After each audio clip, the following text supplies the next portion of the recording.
Very good morning बच्चों। शुभोदय। कल मैं आप लोगों को जो है हिंदी साहित्य का इतिहास के बारे में बता रहा था। हिंदी साहित्य क्या है और एक हिंदी साहित्य भाषा से कैसे जुड़ा हुआ है, और भाषा का इतिहास और साहित्य का इतिहास ये बता रहा था। तो कल बताते हुए मैंने आपको बताया था कि हिंदी साहित्य के जो है 4 कालों में बांटा गया है, और एक 2-3 उदाहरण भी दिए थे मैंने आप लोगों को। तो इसका बांटने का कारण क्या है, क्यों बांटा गया है, ये जो है क्योंकि ये लगभग जो है ये समझिए कि 1200 साल का 1200 वर्ष का जो है पीरियड है, जहां से हम देखते हैं कि हिंदी प्रारंभ कहां से हुई। मतलब जैसे मैंने कल बताया था कि एक्चुअली हिंदी जो है जिस खड़ी बोली में हम लोग आजकल बात कर रहे हैं, आज हमारा व्यवहार होता है, चाहे शासन का व्यवहार हो या सामाजिक व्यवहार हो, वो भाषा अलग है। और जो आज से 1200 साल पहले या आज से 400-500 साल पहले जो भाषा बोली जा रही थी, वो एक्चुअली बोलियों का रूप था, जिसको हम आज जिसको हम खड़ी बोली कहते हैं, उस समय वो खड़ी बोली का रूप नहीं था। खड़ी बोली का रूप हमको जो है अमीर खुसरो के समय से थोड़ा बहुत जो है उनकी मुकरियों में या फिर उनके काव्य के अंदर हमें दिखाई देता है। अमीर खुसरो के उनके समय के जो और जो कवि थे, उन कवियों की जो भाषा, जैसे मैंने कहा कि विद्यापति हैं तो वो बिहार से है, तो उनकी भाषा जो मैथिली भाषा है। अगर राजस्थान से जो ज्यादातर रासो काव्य जो है आदिकाल में, वीर गाथा काल में जो रासो काव्य लिखे गए, वो रासो काव्य जो लिखे गए उनमें जो है वो काव्य डिंगल और पिंगल भाषा में अपभ्रंश पाली प्राकृत अपभ्रंश होते हुए जो डिंगल और पिंगल जो भाषा के अंदर रूप में बोली के रूप में जो परिवर्तन हुआ है, उसमें हमें वो सब दिखाई देता है। तो शुक्ल जी इस काल विभाजन में इतिहास के समयानुसार आदि, मध्य, आधुनिक विभाजित करते हैं। मतलब 3 भागों में विभाजित करते हैं, पर अंततः उन्होंने फिर 4 कालों उनको माना गया। वो तो हिंदी साहित्य का इतिहास को जो है आदिकाल, मध्यकाल और आधुनिक काल। तो मध्यकाल के अंदर 2 चीजें आती हैं, एक आता है भक्ति काल और दूसरा आता है श्रृंगार काल, जिसको हम रीति काल भी कहते हैं। तो उन्होंने जो इस तरह से विभक्त किया, अन्य विद्वानों ने भी जो है अलग अलग ढंग से इसको बताने की कोशिश की है। अब ये है कि आलोचक जो होते हैं, आलोचकों की दृष्टि कुछ अलग अलग, आलोचकों के अलग अलग जो है दृष्टिकोण, या फिर उनका ये कहिए कि रिसर्च जिसको हम कहते हैं, शोध, उनके अपने शोध के हिसाब से उनको जो है उन्होंने बांटा है। तो उसमें राम कुमार वर्मा है, आचार्य प्रसाद द्विवेदी हैं, फिर रामचंद्र शुक्ल हैं, और भी आलोचक हुए जिन्होंने अपने शोध कार्य के द्वारा ये बताने की कोशिश की है कि भाई इस काल में इस काल में इस समय से लेकर इस समय तक जो है ये कुछ लिखा गया है, और इसको हम ये काल दे रहे हैं।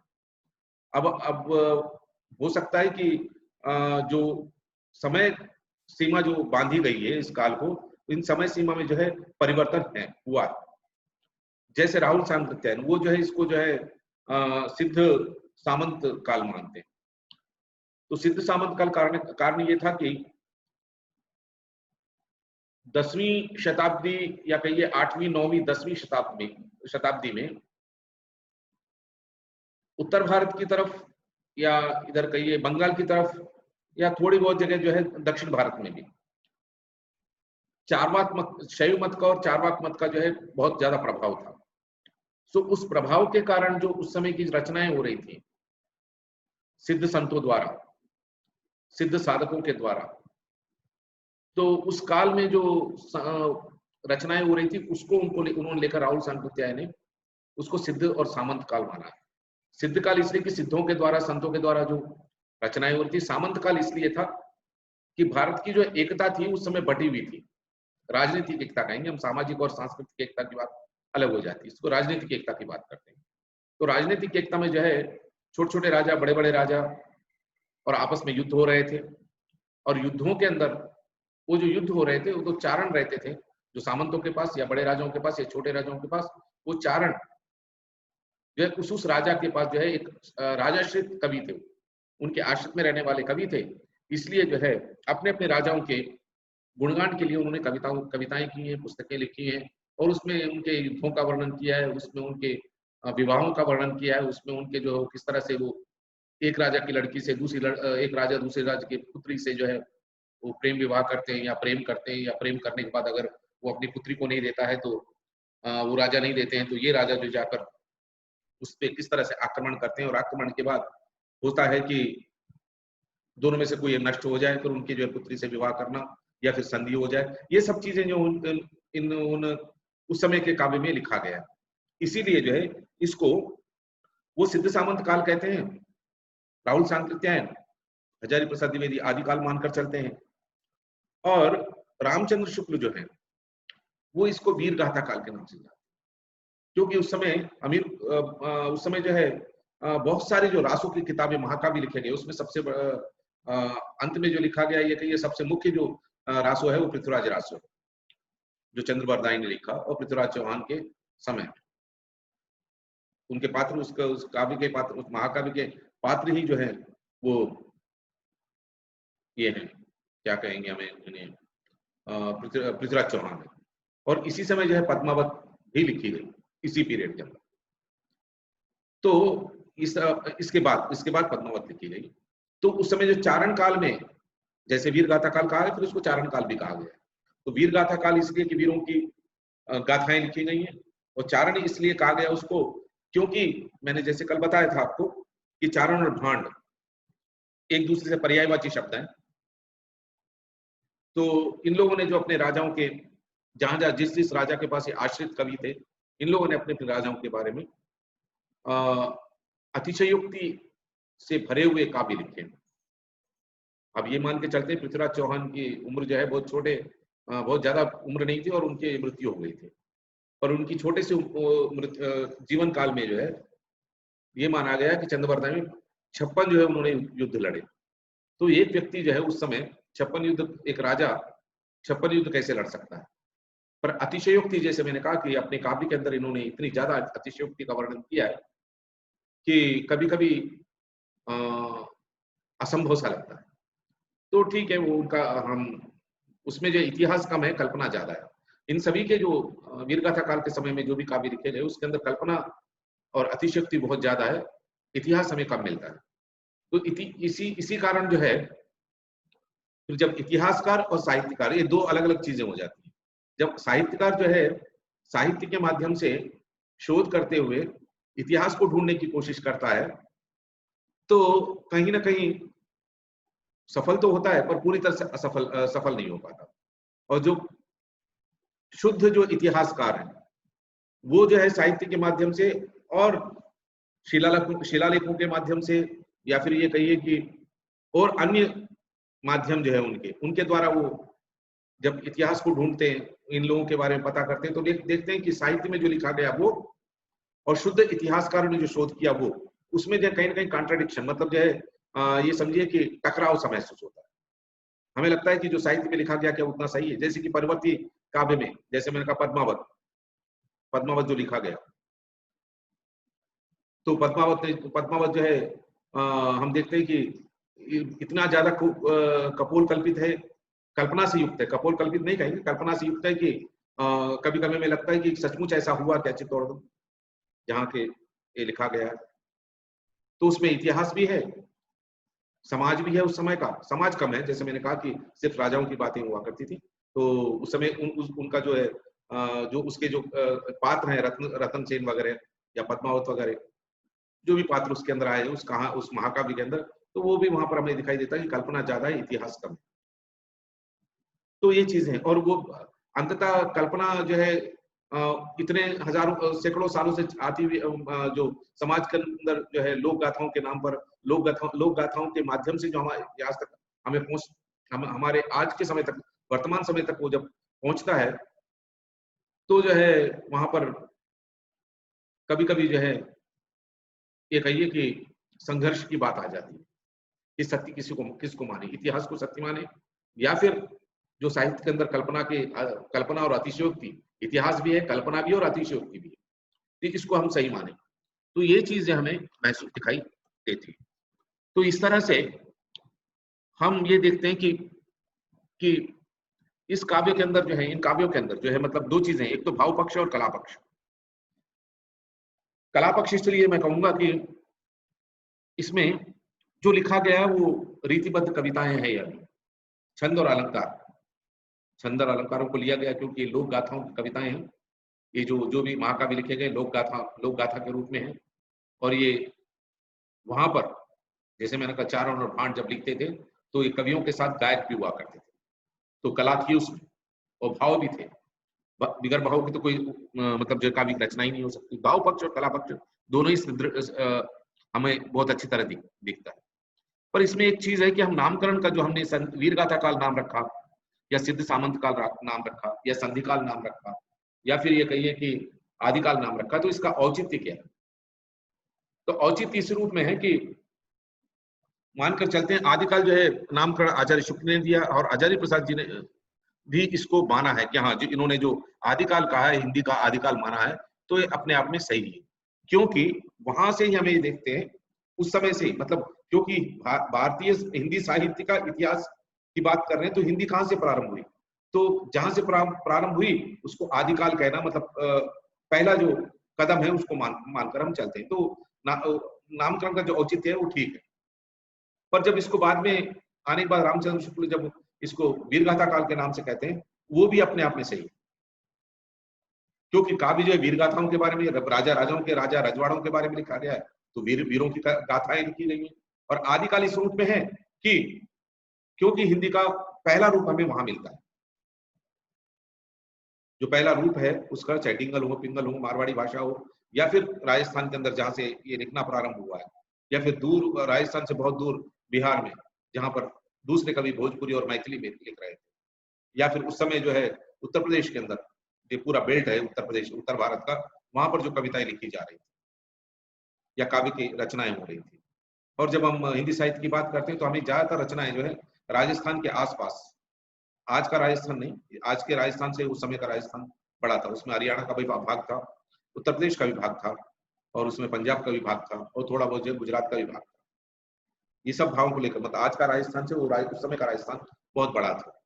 तो राजस्थान का ज्यादातर हमें ये दिखाई देता है कि राजस्थान में जो डिंगल और पिंगल भाषा के अंदर जो वीर गाथाओं की रचना हुई है, तो वो जो हमें दिखाई मिलती है ज्यादातर साहित्य के। तो इस रूप में जो नाम फिर जो है इसमें जो है सबसे बड़ी बात यह है कि आदिकाल की विशेषताओं के बारे में हमें बताना पड़ेगा कि आदिकाल और वीरगाथा काल के काव्य के अंदर विशेषताएं क्या है। तो जैसे मैंने आपको बताया कि क्योंकि इसको वीरगाथा काल माना गया है तो इसलिए वीर कविताओं के बारे में, महाकाव्यों के बारे में लिखा गया है। इसमें वीरों के बारे में, उनके चरित्र के बारे में, उन्होंने अपने अपने अपने जीवन में क्या क्या किए, तो वहां ये दिखाई देता है हमको दो ही चीजें मिलती हैं उनके जीवन के अंदर। एक ये है कि युद्ध, और युद्ध किस लिए, खुद की रक्षा के लिए, और दूसरी जो है स्त्रियों की प्राप्ति के लिए, शादियों के लिए, विवाह के लिए। क्योंकि उस समय जो है राजाओं के जो है बहुविवाह का जो प्रथा थी, बहुविवाह जो प्रथा है वो ओनली राजाओं के तक सीमित थी, जनमानस में नहीं। जो सामान्य जन था उनका इससे कोई मतलब नहीं था। ये लोग जो है सामान्य जन जो है वही ये कहिए कि तुलसीदास कहते हैं कि को हो नृप हमें क्या हानि, राजा कोई भी हो हमें क्या हानि। एक राजा आएगा लूट कर चला जाएगा, 10 15 20 25 साल हमको तो राज्य करेगा, फिर दूसरा राजा आएगा, इस राजा को हराएगा, फिर हमें लूटेगा। तो उस समय की सोच यह थी। तो तुलसीदास जी जो है बाद में 16वीं और 17वीं शताब्दी में लिख रहे हैं, 16वीं शताब्दी में लिख रहे हैं, वो नृप हमें कहानी, राजा कोई भी हमें क्या फर्क पड़ता है, कोई हानि नहीं होती। तो उस समय की जैसे मैंने कहा कि सामाजिक और सांस्कृतिक रूप से तो हम एक थे, किंतु राजनीतिक रूप से हमारे अंदर एकता भी नहीं थी, और राजनीतिक रूप से कल्पना भी नहीं थी कि भारत देश तो एक था सामाजिक और सांस्कृतिक रूप से, पर राज्यों के रूप में वो बटा हुआ था। जो हर्षवर्धन के समय में उत्तर भारत की एक, हर्षवर्धन हम ये मानते हैं कि इतिहास के अंदर कि भारत का जो है अंतिम सम्राट, उसके बाद जो है भारत की जो है सम्राटों की परंपरा या फिर छोटे छोटे राज्य बनने लगे। और बहुत अगर हम ये देखते हैं कि छोटे छोटे राज्य अंग्रेजों के आने के बाद जो है अगर आजादी की बात करें तो 1947 में जो है हमारे पास जो छोटे मोटे सब मिला के राज्य रजवाड़े, बड़े और छोटे सब मिला के सामंत 500 थे, ये हमें बताया जाता है, किताबों में बताया जाता है, और थे भी। अंग्रेजों का राज्य था पर सामंत भी थे, जमींदार भी थे, और छोटे छोटे राज्य के बड़े बड़े राज्य थे। ये सभी जो है अंग्रेजों के अधीन थे पर थे। तो आप सोच सकते हैं कि अगर यवनों के आने के बाद, म्लेच्छों के आने के बाद, कुश, शक और कुषाणों के आने के बाद, अलेक्जेंडर सिकंदर के आने के बाद जो लोग आए, मतलब वहां से हर्षवर्धन तक तो भारत के ऊपर आक्रमण तो हुए, पर जो आक्रमण करने वाले थे वो वापस चले गए हर्षवर्धन के समय तक। कुछ लोग यहीं होके रह गए, जो यहाँ के समाज के अंदर मिल भी गए। वो मामूली सैनिक थे, राजा वगैरह तो कोई थे नहीं। पर जब म्लेच्छों का, जिसको हम कहते हैं कि मुगलों से पहले जो मुसलमान इस देश पर आए, उन लोगों ने जो इस देश पर राज्य स्थापित किया, तो वो लोग यहाँ पर आकर यहीं के होके रह गए। तो उसका प्रभाव जो हमें दिखाई देता है। तो इस उससे पहले की ये जो पीढ़ी है, कौन सी, वीरगाथा काल का समय हमें दिखाई देता है, मुगलों से पहले का। मुगलों से पहले गजनवी आए, मोहम्मद गौरी, जो मैंने कहा पृथ्वीराज चौहान, इस समय मोहम्मद गौरी भी आया, फिर वापस चला गया वो काबुल, अफगानिस्तान वापस चला गया, और पृथ्वीराज चौहान को जो बंदी बनाकर लेके चला गया। तो लोग जो आ रहे थे आक्रमण करने के लिए, वो इसलिए नहीं आ रहे थे कि हम उनको यहाँ रहना था। उनके लिए जो है यहाँ पर सोना चांदी, हीरे जवाहरात, या फिर कहिए कि हाथी घोड़े और स्त्रियां, वो लूट कर चले जाते थे। पर मुगलों, बाबर के समय तक आते आते ये हुआ कि नहीं, वो लोग यहीं होकर यहाँ की आबो हवा, यहाँ की जमीन, यहाँ का पानी, यहाँ की मिट्टी उनको बहुत रास आई। वो लोग यहीं पर होकर रह गए, और आज हम देखते हैं कि हिंदुस्तान को जो है उन अलग अलग रूप से हमको जो जातियां हैं या कहिए धर्म है, हमको उनके बाद ही की बात पता लगती है। तो वीरगाथा काल के समय में जो काव्य लिखा गया, जिसमें मैंने आपको बताया था कि इनके काव्य के अंदर जो चारण थे, कवि थे, हम कवि कहेंगे, पर थोड़ा सा शब्द जब उन कवियों का जो है काव्य की दृष्टि से देखा जाए, तो भावों की दृष्टि से और कला पक्ष की दृष्टि से अगर देखा जाए, तो बहुत उच्चतम कविताएं लिखी हुई, श्रेष्ठ कविताएं लिखी है। पर उसके अंदर जो चरित्रों को लेकर लिखा है, चरित्र हैं, जब उनकी बात आती है, तब हमें लगता है कि ये लोग चारण थे, गुणगान करने वाले कवि। अपने आप में कला और भाव पक्ष और कला पक्ष के रूप में तो श्रेष्ठ थे, पर इनकी कला जो है किसी एक व्यक्ति के लिए रह गई, किसी एक व्यक्ति के गुणगान करने के लिए रह गई। इसलिए व्यक्तिगत रूप से जो है ये जो है, इनको हम चारण भी कहते हैं, और फिर और थोड़ा सा जो है उससे कहेंगे कमतर शब्द, जिसको हम कहेंगे भांड, भी माना गया है। तो ये भांड कवि थे, चारण कवि थे। जैसे मैंने कल आपको पढ़ाते हुए बताया था कि आज हम वर्तमान समय में 21वीं सदी में जो है हम देख रहे हैं, जो इलेक्ट्रॉनिक मीडिया या प्रिंट मीडिया है, वो उसी तरह से भांड के रूप में, हम उसको चारण कहना भी अब शायद गलत होगा, भांड के रूप में जो है वो प्रस्तुत हो रहा है, हमारे सामने दिखाई देता है। किसी भी टीवी चैनल को, चाहे वो किसी भी भाषा का क्यों ना हो, या किसी भी समाचार पत्र को ले लीजिए, चाहे किसी भाषा के अंदर क्यों ना हो, वो जो है फ्री प्रेस का काम न करते हुए भांड और चारण की तरह बदल गए। ठीक है, वो आधुनिक काव्य जब मैं पढ़ाऊंगा, गद्य पढ़ाऊंगा, तो वहां पर जब समाचार पत्रों के बारे में, रिपोर्ट ताजों के बारे में जब मैं पढ़ाऊंगा, तो आपको मैं समझाने की कोशिश करूंगा कि क्या क्या परिवर्तन उसमें आए। तो आदिकाल की विशेषताओं सबसे पहले यह है कि आश्रयदाता राजाओं की अतिशयोक्ति का प्रशंसा, अतिशयोक्तिपूर्ण प्रशंसा। जो भी आश्रयदाता कवि है, राजा हैं, उनके पास जो कवि रह रहे थे, वो जो है उनकी जो है अतिशयोक्तिपूर्ण जो है उनकी प्रशंसा किया करते थे राजाओं की। पहले छत्रसाल जो है राजस्थान में थे, राजपुताना में थे। बाद में वही छत्रसाल, मतलब 17वीं शताब्दी में, 17वीं शताब्दी में जब वो शिवाजी के पास आते हैं, तो शिवाजी का गुणगान करते हैं।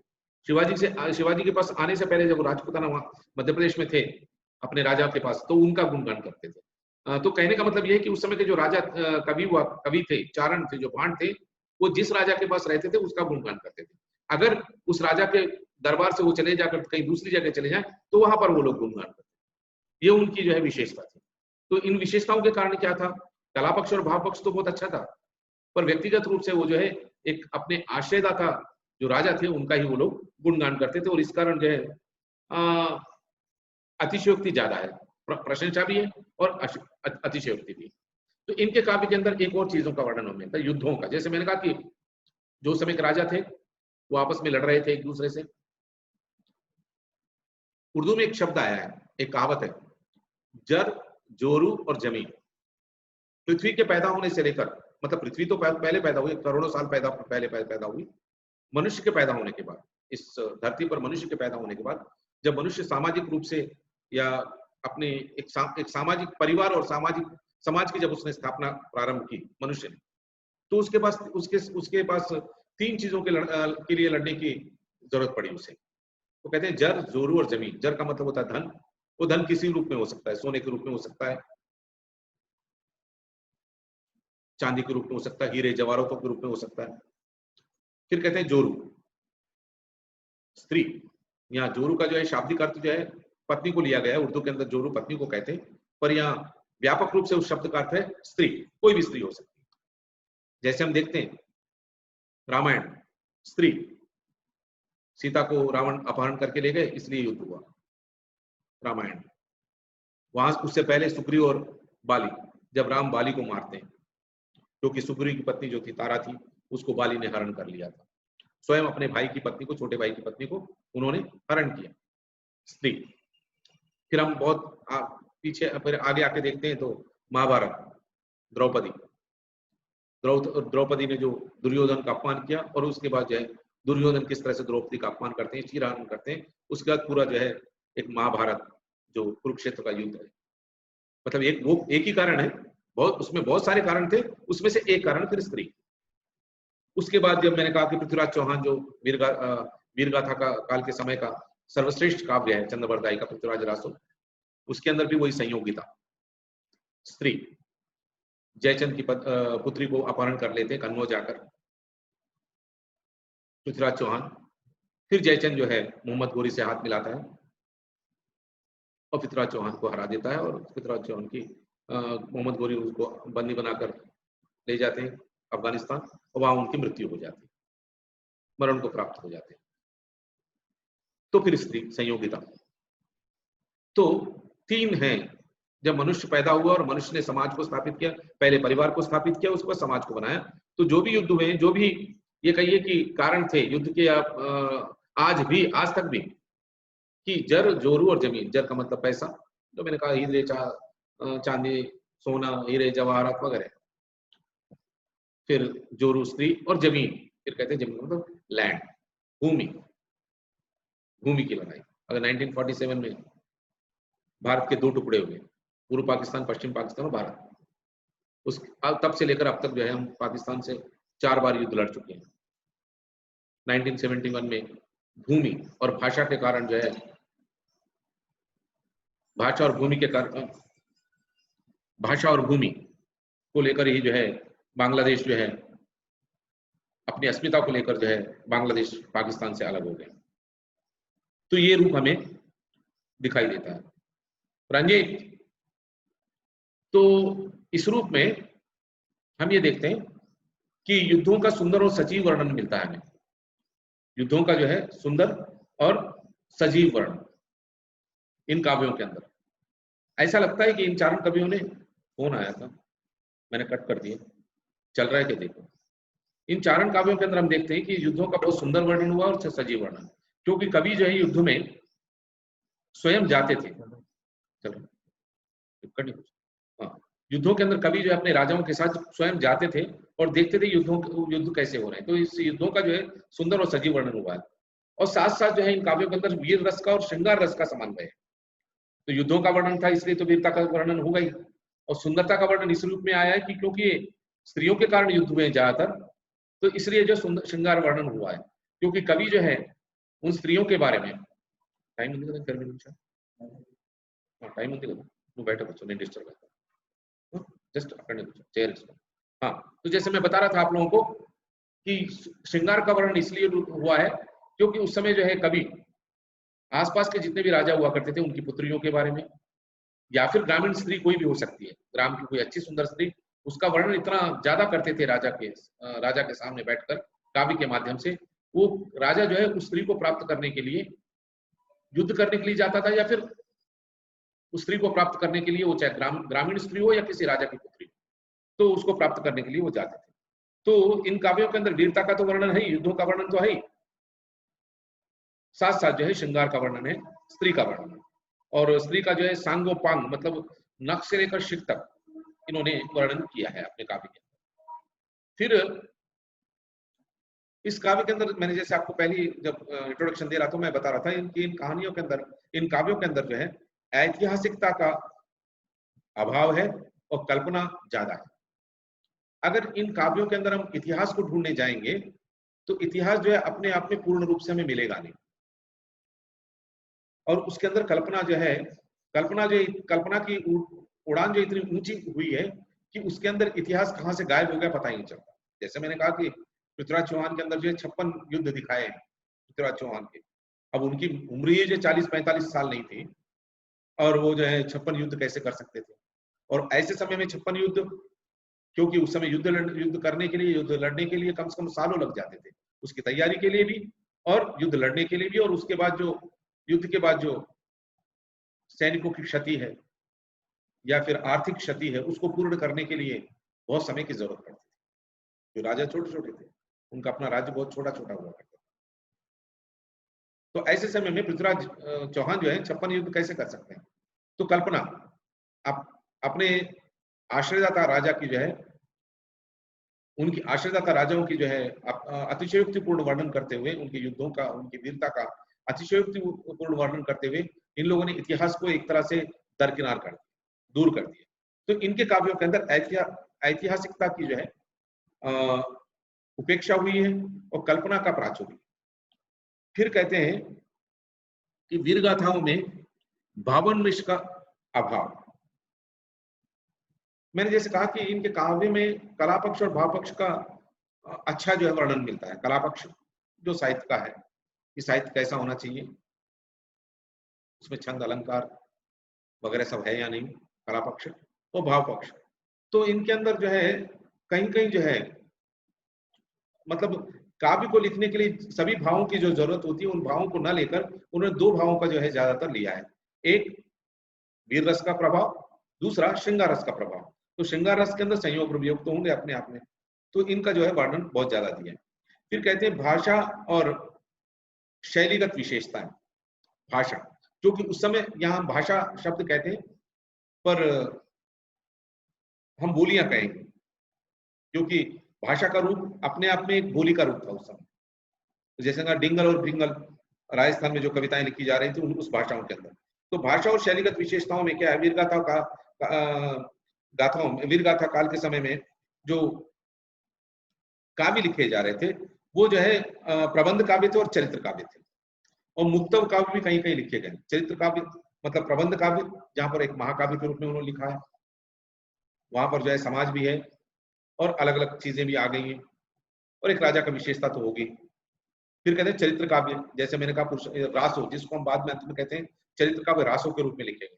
एक व्यक्ति का, जैसे बीसल देव रासो, रासो, तो बीसल देव जो उस समय के राजा हुए उनके बारे में उन्होंने लिखा कि भाई ये उनका चरित्र है। पृथ्वीराज रासो एक पर पृथ्वीराज चौहान का चरित्र को लेकर लिखा। और फिर मुक्तक काव्य में ये हुआ है कि उन्होंने कहीं कहीं किसी किसी चीज को, श्रृंगार को लेकर, भक्ति को लेकर, नीति को लेकर, श्रृंगार का जो संयोग और वियोग का पक्ष लेकर, और या फिर वीर गाथा से संबंधित छोटे मोटे जो कहानियां, छोटे मोटे जो है चीजों को उन्होंने लिखने की, बताने की कोशिश की। तो इस तरह से इन काव्यों के अंदर हमें जो है बहुत सारी चीजें मिलती हैं। और इसके बाद जो हम ये देखते हैं कि इन काव्यों के अंदर आदिकाल के अंदर तो 4 तरीके की जो हमें रचनाएं मिलती हैं, 4 तरीके की, याद रखिएगा। फिर कहते हैं एक तो वीरगाथा काल के समय में रासो ग्रंथ मिलते हैं, जो मैंने कहा बीसलदेव रासो, पृथ्वीराज रासो, बहुत सारी। और फिर जो है रासो ग्रंथ मिलते हैं, और विद्यापति का जो कीर्ति लता मिलती है। विद्यापति जो है ये इनकी जो कीर्ति पताका है, जयदेव की जैसे जयदेव गीत जो जयदेव ने अपने काव्य लिखा है, उसी तरह से इनके काव्य के अंदर जो शब्द हैं वो बहुत ही कोमल, सुशोषित, मतलब कोमल भाव से युक्त शब्द है। तो वीर गाथा काल के समय में कीर्ति पताका और आशु ग्रंथ विद्यापति की कीर्ति पताका और आशु ग्रंथ मिलते हैं। उसके बाद कहते हैं कि धार्मिक रचनाएं भी मिलती है। जैसे मैंने कहा कि राहुल सांकृत्यायन इस समय को जो है सिद्ध और सामंत युग कहते हैं। तो सिद्ध साहित्य मिलता है, नाथ साहित्य मिलता है। तो नाथ संप्रदाय भी हमारे यहाँ है। सिद्ध संप्रदाय तो था, जो अलग अलग सिद्ध थे, सहरबा इत्यादि। या नाथ संप्रदाय के अंदर जो है, ये नाथ संप्रदाय गोरखनाथ से जो प्रारंभ हुआ, नाथ संप्रदाय जो शैव मत को लेकर चला है, तो उस नाथ संप्रदाय से संबंधित जो अंतिम, इसके जो अंत जो है नाथ संप्रदाय के अंदर हम कबीर पंथ हमको मिलते हैं, कबीर मिलते हैं। कबीर जो है नाथ संप्रदाय के लगभग ये समझिए कि अंतिम तो नहीं कहेंगे, पर अंतिम कवि मानकर चलते हैं, वो है। तो वो हमें दिखाई देते हैं। तो नाथ संप्रदाय के प्रारंभ और नाथ संप्रदाय के अंदर जो धार्मिक कविताएं लिखी गई हैं उनका वर्णन मिलता है। फिर कहते हैं जैन साहित्य, क्योंकि जैसे मैंने कहा कि बुद्ध महावीर जैन के समय में प्राकृत भाषा थी, और महात्मा बुद्ध के समय में तो वो भाषा जो है 2500 साल के अंदर जो है 2500 से लेकर, जब हिंदी साहित्य के इतिहास हम कह रहे हैं कि आज से 1200 साल पहले तक जो भाषाओं के अंदर परिवर्तन होता आया, पाली प्राकृत अपभ्रंश इस रूप में। तो जैन साहित्य जो है इन 3 भाषाओं के अंदर, या बौद्ध साहित्य इन 3 भाषाओं के अंदर लिखा गया, पाली, प्राकृत और अपभ्रंश। तो यहाँ तक आते आते जैन साहित्य का में भी जो है हमको जैन साहित्य जो है, धार्मिक साहित्य जिसे हम कहेंगे, वो भी हमको मिलता है। फिर उसमें हमको विद्यापति की पदावली भी मिलती है। वीरगाथा की रचनाओं में जो विद्यापति की कीर्ति पताका मिलती है। फिर जो है धार्मिक ग्रंथ में विद्यापति की पदावली मिलती है। फिर कहते हैं कि श्रृंगार परक रचनाएं। तो इन 4 जो मैंने बताया कि वीरता का काव्य, फिर धार्मिक रचनाएं, फिर श्रृंगार परक रचनाएं, फिर मनोरंजक रचनाएं भी हुई। तो मनोरंजक रचनाओं के कवि अलग है। तो कहते धार्मिक रचनाएं, इसमें से श्रृंगारात्मक रचनाएं, तो कहते हैं इसमें संदेश रासक, ढोला मारूदा दोहा, बीसल देव रासो, विद्यापति की कीर्ति पताका, ये श्रृंगार परक रचनाएं। तो जैसे मैंने कहा कि वीर गाथा काल के समय में वीर रचनाओं में जो कीर्ति पताका आती है, इसके अंदर जो है वीरता के बारे में लिखा है। फिर इसमें श्रृंगार का वर्णन किया है, इसलिए श्रृंगार परक जो रचनाओं के अंदर भी इसका नाम आता है कीर्ति पताका। अंतिम जो चीज आई है इसमें मनोरंजक, इसमें खुसरो की पहेलियां हैं। हम ये मानकर चलते हैं कि खड़ी बोली, आज जिस खड़ी बोली को हम जिस खड़ी बोली में हम जो है बात कर रहे हैं, इसका जो प्रारंभिक रूप जो है, एकदम प्रारंभिक रूप हमको अमीर खुसरो की पहेलियों में मिलता है। इनके काव्य में हमें दर्शन होते हैं, इनकी मुखरियों में हमको मिलता है। ये इनकी जो कविता थी पहेलियों में लिखी जाती थी। पहेली का मतलब एक दोहा लिखा गया, इसमें जो है खड़ी बोली का हमको प्रभाव दिखाई देता, मतलब खड़ी बोली वहां से प्रारंभ हुआ। जिस खड़ी बोली हिंदी में हम आज बात कर रहे हैं, वो उसका प्रारंभ वहां से अमीर खुसरो। तो वो जो दोहे पहेलियों के रूप में लिखते हैं, तो उन दोहों में जो है उन पहेली होती है और उसका आंसर भी उसी के अंदर होता है। पहले प्रश्न उठाया जाता है और प्रश्न का उत्तर पहेली, प्रश्न जो होता है वो पहेली के रूप में होता है। कहा जाता है कि आप उसको सुलझाओ, जो प्रश्न मैं कर रहा हूँ, पहेली दे रहा हूँ, उसको आप सुलझाओ। फिर उसके बाद जो है उसका उत्तर भी उसी में वो दे देते हैं। तो इस तरह से जो है इनका वर्णन हुआ है। तो इस समय में जो नाटक बहुत ही कम लिखे जा रहे थे, याद रखिए, गति का दर्शन हमें मिलता नहीं, बहुत कम मिलते हैं। फिर जैसे अब वीरगाथा काल की बात करेंगे तो मैंने कहा कि बार बार राजनीतिक परिस्थितियां, सामाजिक परिस्थितियां और आर्थिक परिस्थितियों के बारे में आपको जानना बहुत जरूरी है। जैसे मैंने आपको बताया कि हमें संस्कृत साहित्य को भी लें या फिर हिंदी साहित्य या भारतीय साहित्य, भारतीय भाषाओं के अंदर अलग अलग जो साहित्य लिखा गया है, वो अर्वाचीन साहित्य, उससे परवर्ती साहित्य, उससे पूर्ववर्ती साहित्य, जो प्राचीन साहित्य में। तो प्राचीन साहित्यों के अंदर हमको कहीं भी सामान्य जन दिखाई नहीं देता। हमें सामान्य जन दिखाई देता है कहां पर? भक्ति साहित्य में। पर भक्ति साहित्य में भक्ति ज्यादा है, वहां पर जो है ईश्वर के प्रति भक्ति के बारे में वर्णन तो कर रहे हैं, पर वहां पर जो है एक सामान्य व्यक्ति की सामाजिक परिस्थितियों के बारे में बहुत कम हमें ज्ञान होता है, चाहे भारतीय साहित्य के किसी भी भाषा में क्यों ना हो। ये एक है चीज है। तो हम ये कहते हैं कि राजनीतिक परिस्थितियां ठीक है, क्योंकि वीरगाथा काल में बता रहे हैं, मैंने तो बहुत बार मैं आपको थोड़ा थोड़ा बताते आ रहा हूं।